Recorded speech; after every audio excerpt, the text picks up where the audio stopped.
Just wanted to say up front, thanks again to everyone who joined in for the Warhammer World Championship, whether you were a participant, organizer, referee, or just a viewer. Yeah, I appreciate all of you. It was quite a fun experience, honestly. Had a great stream for the semifinals, quarterfinals. Yeah, it just was one of the biggest streams I think I've ever done on this channel. As far as reach goes, Total War Official was promoting it as well. I mean, just great to see the community come together as such. And yeah, we're going to get back to regular video programming here very soon. Just my time's been a little bit limited recently, and the time I have had to put towards my channel, I just decided to put towards longer streams. So if you have a hankering for some battles, go ahead and check out one of those streams. I'm sure somebody's put a timestamp in the comments for most of them as to like when each battle is and everything. Anyway, today we're going to return to Squig as Slade coaches, in quotations, his 2v2 partner here into the absolute horde here, with plenty of squigs, of course. He's got some manglers, got some colossals, got some hoppers, squig herds. There's even some boars getting in on the fun here of this Night Shroud, of course. The whole idea with this tactic is that you hide a big chunk of your army and then rush, kind of overwhelm, especially with the squigs all stacked up in one location. Very much kind of a rolling boulder you don't see, which is kind of terrifying, honestly. They're up against a team of Tzeentch and Dark Elves, so quite a sinister plot going on here, no doubt. Got some Black Ark Corsairs, there's some spears scattered around as well, some Dark Shards, Doomfire Warlocks, and Repeater Crossbows, so a nice, well-balanced build. Malekith on a Cold One leading the way, definitely very cool. Got some Flamers for Tzeentch, looks like Aecold, as well as Kairos, Spawn, some Furies up in the sky, Spears as well, and that's pretty much it. Looks like a couple Screamers also. There were some Spider Riders vanguarded in the corner. Yep, you see some more rolling in there. Definitely some sneaky schemes, Bolt Throwers as well, War Boss, Orc Shaman for leadership on this side, and then over here we've got another Night Goblin War Boss, rather. Yeah, did I say Orc War Boss, Orc Shaman, Night Goblin War Boss? Anyway, a Night Goblin Shaman here. Whence the Night Shroud cometh. Indeed. Yeah, Itchy Nuisance as well, Sneaky Stabbing. So looking to have quite a bit of fun here. This is the double Tormentor Sword and the double Fermented Fungi, Spite of Bad Moon. Little guy's got a lot going on for him, except that his HP pool is absolutely terrible.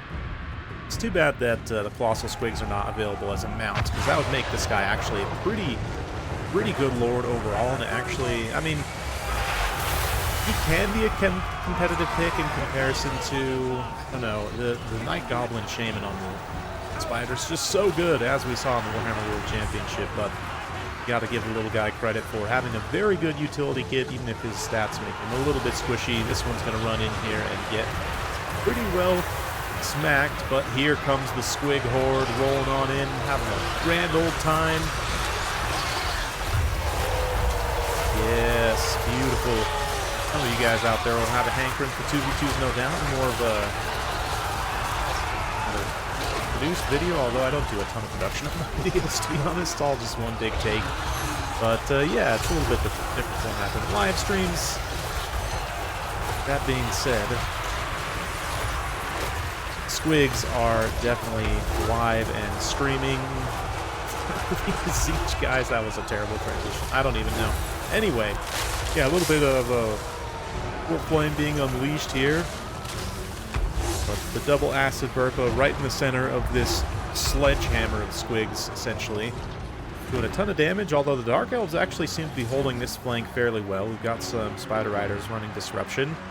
Screamers jump down, they're able to best a few units of cavalry here. Malekith kind of stabilizing leadership as well, so yeah, it looks like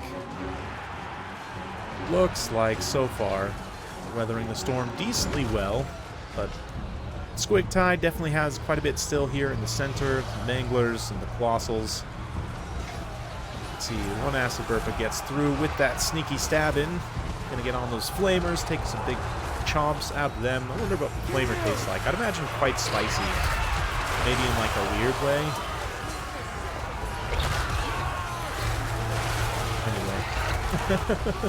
Get some Fanatics being unleashed here as well, doing some really nice damage to these thick blobs of Dark Elf infantry. Yeah, I can see Terror taking hold as well.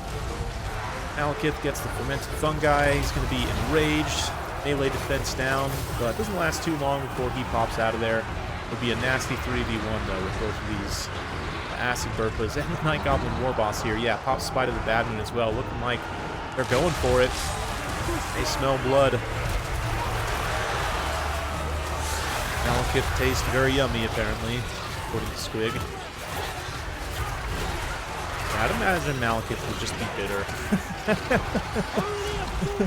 Just not even good tasting at all, to be honest. But, you know, Squigs are like my cat. Apparently they just want to eat everything.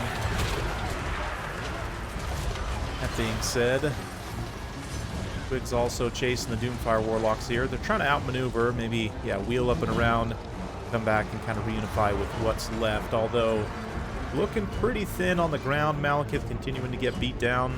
We're going to see a little bombardment from Tzeentch here, which will do some pretty good damage to the multi-model units that remain. There's an 8 Peak Loons, Warlord's Boys.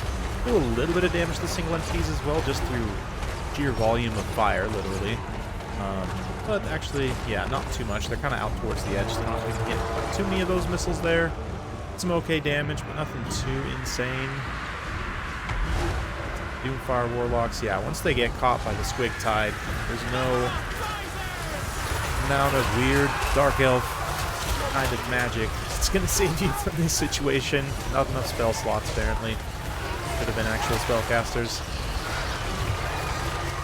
Typical Warlock problems, honestly, but yeah, some more Warp Plane being unleashed by Kairos. Let's see, has it got some pretty good value from that? Not too bad, honestly. Yeah, that Tzeentch's Firestorm, Triple Vortex.